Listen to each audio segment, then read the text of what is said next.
Kepada Allah yang maha tinggi, hati dan jiwa kami berserah diri. Hanya kepadamu kami menyembah, jauh dari syirik tiada Tanpa sengaja lidah kita sering tergigit saat makan. Itu adalah kejadian yang sepele, tapi itu bisa menjadi bukti yang sempurna bahwa kita bisa keliru, bahkan dalam hal yang paling kita kuasai. Ini gigi dan lidah, mereka hidup berdampingan sejak kita kecil. Setiap hari, setiap kita makan, setiap kita bicara, setiap kita tertawa, mereka bekerja sama, kompak, dan saling koordinasi. Tapi tetap saja suatu saat, tanpa alasan yang jelas, gigi bisa tergelincir dan menyakiti lidah. Jadi kalau organ yang satu tubuh saja bisa saling menyakiti, lantas siapa yang bisa kita percaya sepenuhnya? Siapa yang bisa kita yakini bahwa dia tidak pernah keliru? Mungkin tidak ada yang benar-benar kebal dari kesalahan, bahkan yang paling dekat, bahkan yang paling berpengalaman. Dan mungkin yang perlu kita pelajari bukan tentang menghindari kesalahan, tapi menerima bahwa kesalahan adalah bagian dari perjalanan, bahkan dalam mulut kita sendiri. Karena kadang yang menyakiti bukan orang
Aku belum sampai di tujuan yang kuimpikan, namun aku bersyukur karena sudah meninggalkan titik awal yang penuh tantangan dan keraguan. Setiap langkah yang kutempuh, sekecil apapun, adalah bukti perjuanganku. Perjalanan ini mengajarkanku bahwa kemajuan tidak selalu tentang seberapa cepat sampai, tapi tentang keberanian untuk tetap melangkah maju, meski belum jelas seberapa jauh lagi jalannya. Syukurku tumbuh dari setiap pengalaman yang membentukku menjadi pribadi yang lebih kuat dan bijaksana. Percayakah Anda, di dalam jantung manusia ada titik kecil yang disebut sebagai suara Tuhan? Menurut Dr. Aisyah Dahlan, di jantung manusia, tepatnya di bagian foyer kanan, ada sebuah titik kecil yang sangat istimewa. Titik ini adalah pusat di mana manusia mendapatkan arahan dan petunjuk, biasa disebut juga kolbu. Bahkan Imam Al-Ghazali pada tahun 1110 sudah menjelaskan bahwa titik ini adalah tempat di mana manusia menerima suara dari Allah. Apa artinya? Inilah jalur Allah menyampaikan petunjuk melalui perasaan kita. Fakta ilmiah mendukung. Penelitian pada tahun 2021 menemukan bahwa titik kecil ini memiliki 40.000 koneksi saraf yang langsung terhubung dengan miliaran neuron di otak. Para ahli bahkan menyebut bahwa jantung memiliki otaknya sendiri. Lebih menarik lagi, sejak manusia masih dalam kandungan, titik ini telah menyimpan rekaman ilahi tentang apa yang Allah kehendaki dalam hidup kita. Tapi masalahnya, kolbu ini seringkali mati rasa jika kita jauh dari Allah. Kenapa kolbu bisa tertutup? Karena dosa, lupa berzikir, atau mengikuti hal-hal yang menjauhkan kita dari Sang Pencipta. Kalau kolbu tertutup, sulit bagi kita menerima petunjuknya. Percayakah Anda di dalam jantung manusia ada titik kecil yang disebut sebagai suara Tuhan? Menurut Dr. Aisyah Dahlan, di jantung manusia, tepatnya di bagian foyer kanan, ada sebuah titik kecil yang sangat istimewa. Titik ini adalah pusat di mana manusia mendapatkan arahan dan petunjuk, biasa disebut juga kolbu. Bahkan Imam Al-Ghazali pada tahun 1110 sudah menjelaskan bahwa titik ini adalah tempat di mana manusia menerima suara dari Allah. Apa artinya? Inilah jalur Allah menyampaikan petunjuk melalui perasaan kita. Fakta ilmiah mendukung. Penelitian pada tahun 2021 menemukan bahwa titik kecil ini memiliki 40.000 koneksi saraf yang langsung terhubung dengan miliaran neuron di otak. Para ahli bahkan menyebut bahwa jantung memiliki otaknya sendiri. Lebih menarik lagi, sejak manusia masih dalam kandungan, titik ini telah menyimpan rekaman ilahi tentang apa yang Allah kehendaki dalam hidup kita. Tapi masalahnya, kolbu ini seringkali mati rasa jika kita jauh dari Allah. Kenapa kolbu bisa tertutup? Karena dosa, lupa berzikir, atau mengikuti hal-hal yang menjauhkan kita dari Sang Pencipta. Kalau kolbu tertutup, sulit bagi kita menerima petunjuknya. مغرم قلبي بحبك مغرم يا مصطفانا المكرم يا رسول الله مغرم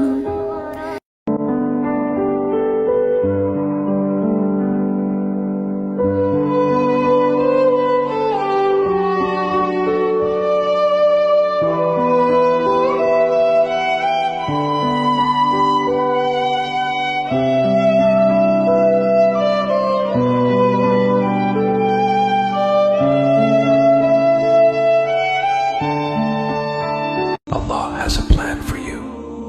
You're exactly where He wants you to be. Don't carry the anxieties for the future, because it is in Allah's power. Trust that Allah's plan is the best plan. Do your part and leave the rest to Allah. Even when you don't understand, just keep trusting Him. مغرم قلبي بحبك مغرم يا مصطفانا المكرم يا رسول الله مغرم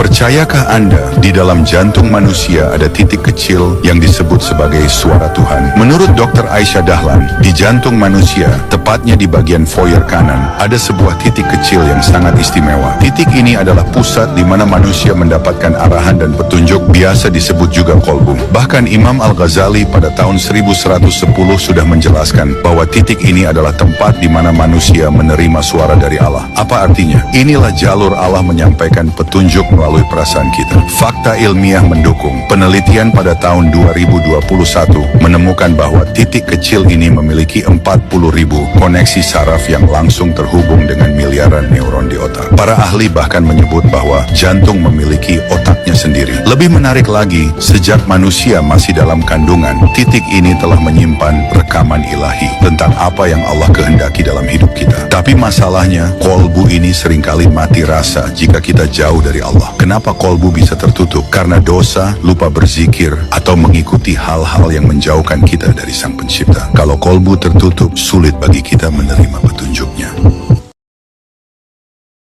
Sedikit pesan, jangan biarkan kecewa membuatmu benci. Jangan biarkan luka membuatmu jahat. Jangan biarkan kecewa membuatmu curang. Jangan biarkan pahitnya hidup membuat manismu hilang. Tetaplah menjadi baik, meskipun terkadang kamu tidak diperlakukan baik oleh orang lain. Takdir Tuhan itu indah. Tak seharusnya aku cemas tentang takdir, sebab selembar daun pun Allah sudah atur akan jatuh kapan dan di mana. Jangan pernah untuk berputus asa ketika menghadapi ujian, karena setiap tetes air hujan yang jernih berasal dari awan yang gelap. Belajar menerima. Ketika gelap baru tersadarkan apa arti dari terang. Ketika kekeringan baru tersadarkan betapa berartinya air. Ketika kehilangan baru tersadarkan apa arti dari memiliki. Ketika sehat baru tersadarkan betapa berartinya kesehatan. Ketika berpisah baru tersadarkan apa arti kebersamaan. Sungguh disayangkan, kesadaran itu datangnya selalu belakangan. Bukan kejadian yang membuat kita sedih atau bahagia, tetapi saat harus memilih di antara keduanya. Kemarin sudah tiada, esok belumlah tiba, kita hanya punya satu hari, yaitu hari ini. Jangan sesali yang telah berlalu. Syukuri apa yang telah dimiliki, agar kebahagiaan selalu berada di sisi kita. Jangan cari kesempurnaan, namun sempurnakanlah yang telah ada. Barakallahu fiikum. Nasihat diri? Tak apply misatikan cahaya orang lain hanya untuk membuat dirimu bercahaya. Pribadi yang baik akan bercahaya dimanapun berada.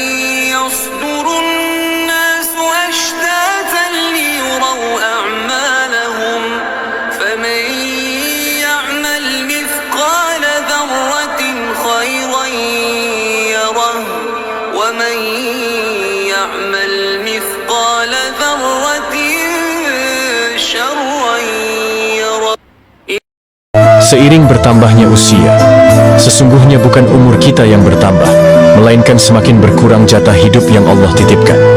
Kita tidak pernah tahu kapan ajal datang menjemput, apakah esok, lusa, atau bahkan saat ini juga. Setiap hembusan napas, sejatinya adalah hitungan mundur menuju kematian. Kita sering merasa masih punya banyak waktu, padahal satu persatu lembar umur kita terkoyak tanpa bisa disambung kembali.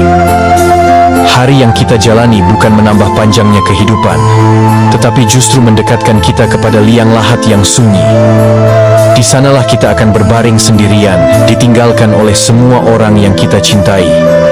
Betapa menakutkan ketika amal kita tak cukup menjadi penerang, dan betapa indahnya bila kebaikan kita menjelma cahaya yang menyinari kegelapan di alam kubur. Al-Zalzalah, apabila bumi diguncangkan dengan guncangan yang dahsyat, dan bumi telah mengeluarkan beban-beban berat yang dikandungnya, dan manusia bertanya, mengapa bumi menjadi begini? Pada hari itu bumi menceritakan beritanya, karena sesungguhnya Tuhanmu telah memerintahkan yang sedemikian itu kepadanya. Pada hari itu manusia keluar dari kuburnya dalam keadaan bermacam-macam supaya diperlihatkan kepada mereka balasan pekerjaan mereka. Barang siapa yang mengerjakan kebaikan seberat zarah pun, niscaya dia akan melihat balasannya. Dan barang siapa yang mengerjakan kejahatan sebesar zarah pun, niscaya dia akan melihat balasannya pula.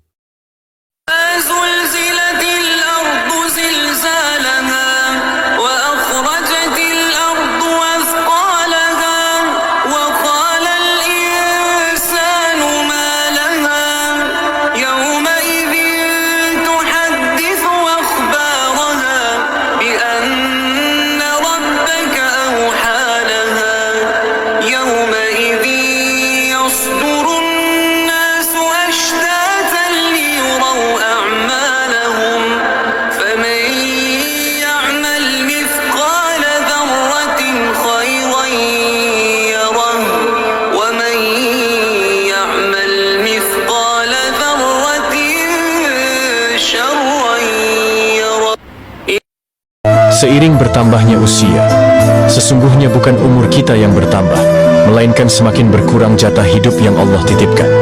Kita tidak pernah tahu kapan ajal datang menjemput, apakah esok, lusa, atau bahkan saat ini juga. Setiap hembusan napas sejatinya adalah hitungan mundur menuju kematian. Kita sering merasa masih punya banyak waktu, padahal satu persatu lembar umur kita terkoyak tanpa bisa disambung kembali. Hari yang kita jalani bukan menambah panjangnya kehidupan, tetapi justru mendekatkan kita kepada liang lahat yang sunyi. Di sanalah kita akan berbaring sendirian, ditinggalkan oleh semua orang yang kita cintai. Betapa menakutkan ketika amal kita tak cukup menjadi penerang, dan betapa indahnya bila kebaikan kita menjelma cahaya yang menyinari kegelapan di alam kubur. Akan ada masa di mana kamu akan lelah dengan semuanya, memilih mengalah dan tak meminta siapapun untuk memahami keadaanmu lagi. Kamu akan membiarkan kehidupan berjalan dengan sendirinya, tanpa banyak bicara dan banyak kata. Hanya tindakan yang akan membuat semua orang melihatmu berpikir bahwa kamu bahagia dan baik-baik saja. Hingga akhirnya kamu akan mengerti bahwa itulah cara Allah untuk meningkatkanmu, bahwa hidup hanyalah tentang kepasrahan dan keikhlasan. Solatlah untuk dirimu, solatlah untuk orang tuamu, dan solatlah untuk ketaatanmu kepada Allah. Solat itu tidak lama, hanya sampai meninggal saja. Jika tubuh sudah terbalut kain kafan, maka solatmu pun selesai. Tolong hargai perjuangan Rasulullah yang sudah mondar-mandir meminta keringanan solat kepada Allah untuk umatnya. Sungguh tidak akan ada yang sanggup bila pada akhirnya umat ini menjalankan solat 50 waktu dalam sehari. Hakikat solat bukan untuk Allah, tapi untuk keselamatan diri pribadi di alam akhirat. Sesungguhnya kamu mau solat atau tidak, sama sekali tidak ada pengaruh pada Allah. Solat itu adalah bentuk penghambaan makhluk kepada Tuhannya, bahwa sebagai seorang hamba dia wajib bersujud. Di mana yang taat akan selamat, sedang yang ingkar akan celaka. Ketahuilah, jutaan manusia di alam kubur memohon kepada Allah agar dikembalikan lagi ke dunia, hanya untuk beribadah. Apakah dirimu sudah gila, menyia-nyiakan waktu dengan melalaikan solat? Bismillahirrahmanirrahim. Astaghfirullah wa atubu ilaih. Aku memohon ampun kepada Allah dan aku bertobat kepadamu ya Allah. Allahumma gfirlaha warhamha wa afiha wa'fu anha. Ya Allah, ampunilah kedua orang tua kami, kasihanilah mereka, berikanlah keselamatan kepadanya dan maafkanlah orang tua kami. Allahumma atiq riqabana wa riqaba abaina wa ummahatina minan nar. Ya Allah, hapuskanlah nama kami dan nama ayah ibu kami dari api neraka. Rabbana gfirli wali walidayya walil mu'minina yawma yakunul hisab. Ya Allah, ampunlah aku dan kedua orang tuaku, dan sekalian orang-orang mukmin pada hari terjadinya hisab. Amin ya Rabbal Alamin. Solatlah untuk dirimu, solatlah untuk orang tuamu, dan solatlah untuk ketaatanmu kepada Allah. Solat itu tidak lama, hanya sampai meninggal saja. Jika tubuh sudah terbalut kain kafan, maka solatmu pun selesai. Tolong hargai perjuangan Rasulullah yang sudah mondar-mandir meminta keringanan solat kepada Allah untuk umatnya. Sungguh tidak akan ada yang sanggup bila pada akhirnya umat ini menjalankan solat 50 waktu dalam sehari. Hakikat solat bukan untuk Allah, tapi untuk keselamatan diri pribadi di alam akhirat. Sesungguhnya kamu mau solat atau tidak, sama sekali tidak ada pengaruh pada Allah. Solat itu adalah bentuk penghambaan makhluk kepada Tuhannya, bahwa sebagai seorang hamba dia wajib bersujud. Di mana yang taat akan selamat, sedang yang ingkar akan celaka. Ketahuilah, jutaan manusia di alam kubur memohon kepada Allah agar dikembalikan lagi ke dunia, hanya untuk beribadah. Apakah dirimu sudah gila, menyia-nyiakan waktu dengan melalaikan solat? Yang namanya manusia itu sudah wajar bila melakukan kesalahan. Yang namanya manusia itu normal jika belajar dari kesalahan. Manusia yang tidak wajar, tidak normal itu manusia yang berusaha membela segala kesalahannya dengan egonya dan akan mengulang kesalahan yang sama demi sebuah kepentingan. Innal insana khuliqa halu'a idza massahu asy-syarru jazu'an wa idza massahu al-khairu manu'a illa al-musallin alladhina hum 'ala salatihim daimun walladhina fi amwalihim haqqun معلوم للسائل والمحروم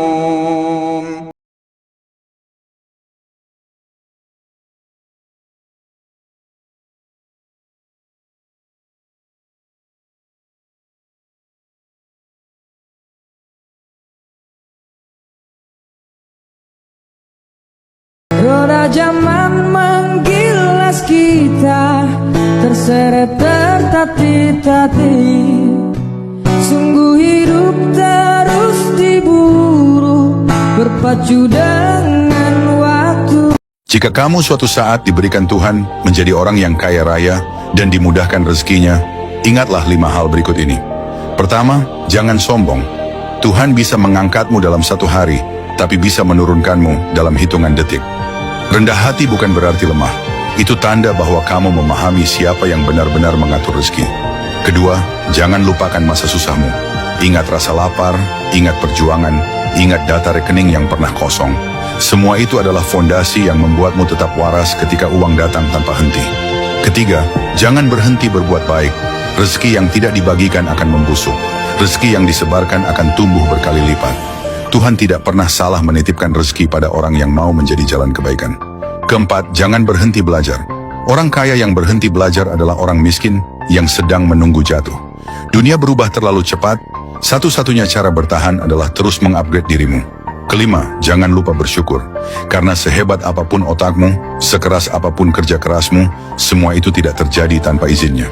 Syukur adalah magnet rezeki terbesar yang sering diremehkan. Saya doakan semoga kamu menjadi salah satu manusia yang diberikan kekayaan dan dimudahkan rezekinya oleh Tuhan. Amin. Follow akun ini jika kamu suka dengan videonya.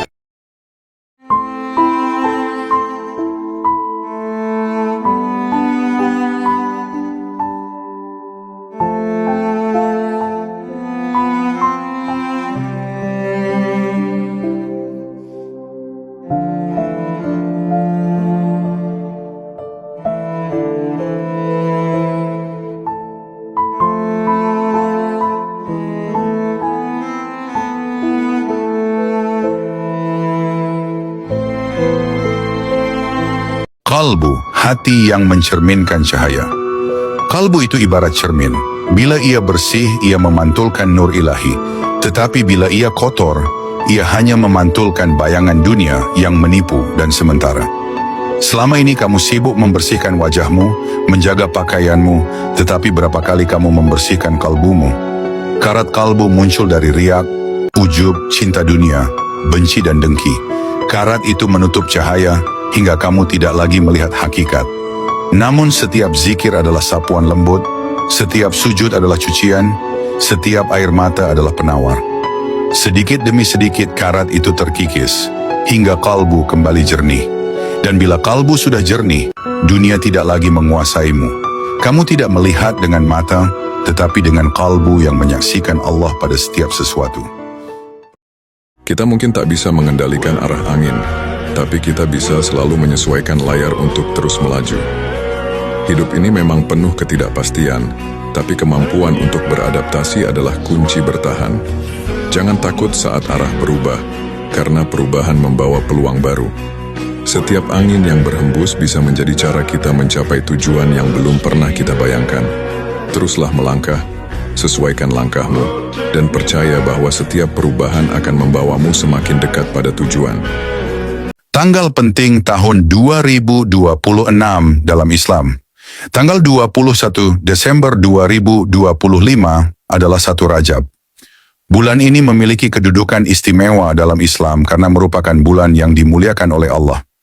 Tanggal 3 Februari 2026 adalah malam nisfu Sya'ban. Tanggal 17 Februari 2026 adalah malam tarawih pertama. Tanggal 18 Februari 2026 adalah awal puasa.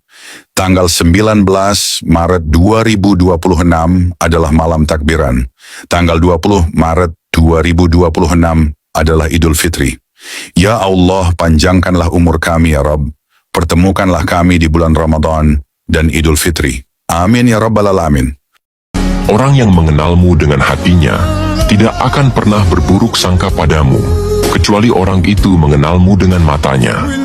Orang yang mengenalmu dengan hatinya akan selalu melihat dirimu dengan penuh kasih, karena hati memiliki kemampuan untuk merasakan kebaikan dan ketulusan, sementara mata hanya mampu menangkap apa yang tampak di permukaan, dan seringkali terjebak dalam kesalahpahaman. Sedangkan hati mampu membaca setiap getaran emosi yang tak terucapkan. Ketika seseorang mengenalmu dengan hatinya, ia akan memahami ketidaksempurnaanmu dan memaafkan kekuranganmu. Ia tahu bahwa di balik setiap tindakan ada alasan yang lebih dalam. Oleh karena itu, bersandarlah pada orang-orang yang mengenalmu dengan hatinya, karena mereka adalah orang-orang yang akan tetap berdiri di sisimu baik di saat suka maupun duka.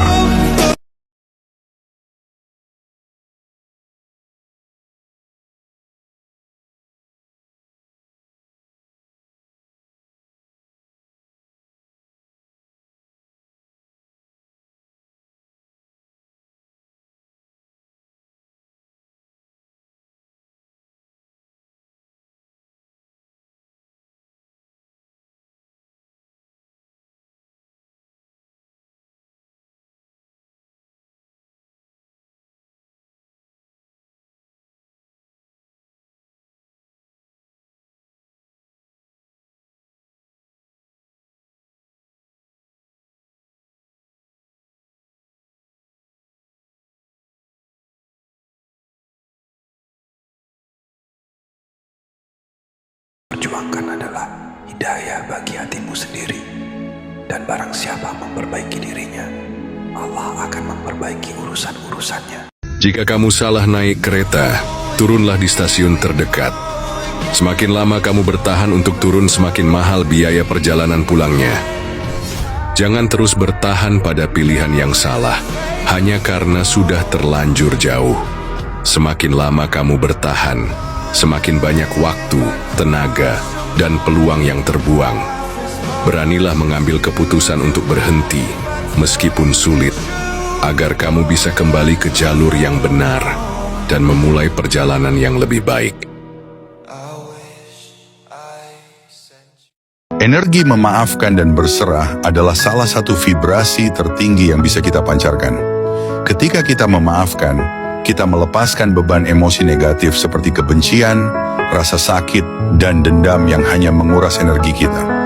Memaafkan bukan berarti membenarkan apa yang terjadi, tetapi membebaskan diri dari keterikatan terhadap luka masa lalu. Dengan memaafkan, kita memberi ruang bagi cinta, kedamaian, dan penyembuhan untuk mengalir dalam hidup kita. Berserah adalah tindakan percaya kepada Tuhan dan aliran semesta. Berserah bukan tanda kelemahan, tetapi keberanian untuk melepaskan kontrol yang berlebihan dan menerima bahwa ada kekuatan yang lebih besar yang bekerja untuk kebaikan kita.